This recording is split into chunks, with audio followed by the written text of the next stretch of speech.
If you have just taken up cycling, you have come to the right place. This is probably one of the best sports that you'll ever do in your life. But there are so many fancy tools and gadgets and things that you can get. So in today's video, we're going to talk about probably the 4 most important, maybe 5 for a bonus, most important tools that you as a beginner cyclist need in order to crush your training, improve on the bike, get faster, get stronger, or just have more fun and connect with others. My name is Elie. I'm a strength coach for cyclists. Let's dive in. Before you get any tool, you have to realize that a tool, it does exactly what it says it does. It supports the work. But if the work is not being done, the tools are useless. There is 0 point to any of the tools that we talk about in this video if there's no work being done on the bike. However, if you are working, if you are riding, if you're riding your bike often and starting to look into training and doing other things like that, these tools are going to be fundamental for you. So we'll explain why, we'll explain what they do, how they help, why they work, and what you can use them for. First, the bike computer. This is personally, I have the Garmin 1040 Solar.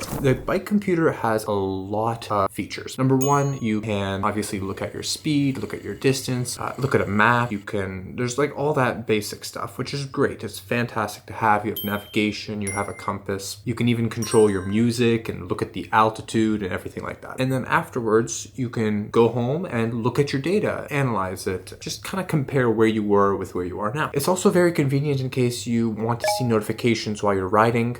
Even if you really want to, you can see the weather. You can look at nearby climbs, and it mounts right to the top of your bike. So it's sitting there and you can just see it as you're riding, which is very convenient. This is probably the most convenient tool that you can get. There are a lot of different options for bike computers. Garmin, Wahoo, a few other brands that are a little bit on the smaller side, but Garmin and Wahoo being the biggest brands, and they range in price anywhere from under $200 all the way up to $500, $600, maybe even more, $100. If you get a solar one like this, then it will last a little bit longer on those really hot summer days when the sun is hitting. You probably get at least an extra 20 or 30 minutes for a good ride. Number 2, beside the bike computer, is something to complement that, and that is what we call a power meter. So what is a power meter? A power meter is kind of what it sounds like. It measures your power and a few other things. Power literally that your legs generate. Why is this important? Well, it can give you a few valuable metrics that you're actually going to maybe want to look at. So similar to when you're in the gym, you want to know how much you're lifting and how much weight you're able to lift. That's kind of the equivalent for on the bike. You want to know how much you are able to produce power. And then that's going to guide your training. It's going to help you to see where you are now, where you want to go. It's going to help guide your training zones, going to help put things into perspective. It's also going to help see progress, like literally where you were 6 months ago or 1 year ago compared to where you are today, and help see that. You're also able to see your cadence, so how fast your legs are spinning, which tells you a few different kinds of things, like what kind of rider you are and what your strengths are and what your weaknesses are. You're also able to pace your efforts, which is probably one of the most important things, especially the longer rides you do. You're going to have to learn to pace. And without a power meter, it can be a little bit tricky to pace. But when you have the number right in front of you and you know exactly how much power you're producing and how much power you could produce if you want to push for another 5 minutes, 20 minutes, 1 hour, you can then pace yourself and do so wisely. The third thing that we're going to talk about is a heart rate monitor. You have a few different options for this. Option number 1 is the chest strap. So this goes literally right underneath the chest and sits on above your heart. Option number 2 is a watch-based one, or if you see sometimes on the arm here, like almost that Orange Theory or stuff like that. This is the least common, the watch-based one being the middle one, and the chest strap being the most common one because it gives the most accurate data. The reason you want to see your heart rate data is see how hard you are working. Yes, you can just tell how hard you're working, and a lot of my older athletes are just like, I don't really look at the heart rate data. I can tell if my legs are burning,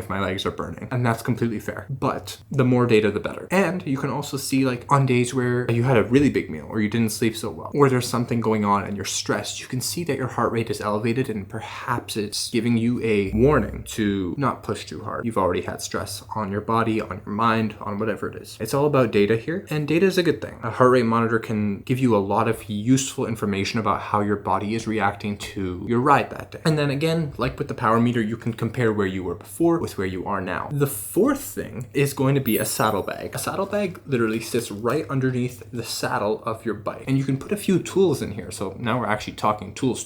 So some things that are probably going to be really useful for you is a spare tube if you are running inner tubes. If you don't know what that is, it's like kind of like in a tire. In your tire, there are tiny little tubes that fill up with air underneath the rubber. That is what you are pumping every single time you fill up your tire. A spare tube is there in case you get a flat. So if you're riding and you get a flat tire, you don't want to be that guy who has to call your wife. You don't want to be that girl who has to call your husband and be like, honey, please pick me up. And you don't want to be the person who has to call an Uber. That's like the walk of shame for us as cyclists. And so this kind of helps as insurance for that. An inner tube, which is the right size for your specific tire, going to be really important. Either a little pump to pump the inner tube or some CO2, which is like a little carbon dioxide. Funny enough, I'm a little bit of a hypocrite because I don't have any of these things. They got taken away from me at the border because I traveled with my bike. So all I have is this. Another thing that you can put in there is some Allen keys of various sizes so that you can, if you need to take off your tire, for example, you have the right Allen key, or if something happens, you have an Allen key to fix that, which is like basically the universal bike tool. And then finally, the last little tool would be something like this. It's a little bit of a tire lever to literally get behind the tire and take it out so that you can get the inner tube out. This is not going to be a how to switch your inner tube video, so you can watch those on YouTube if you need to, but have these as insurance just in case. A little story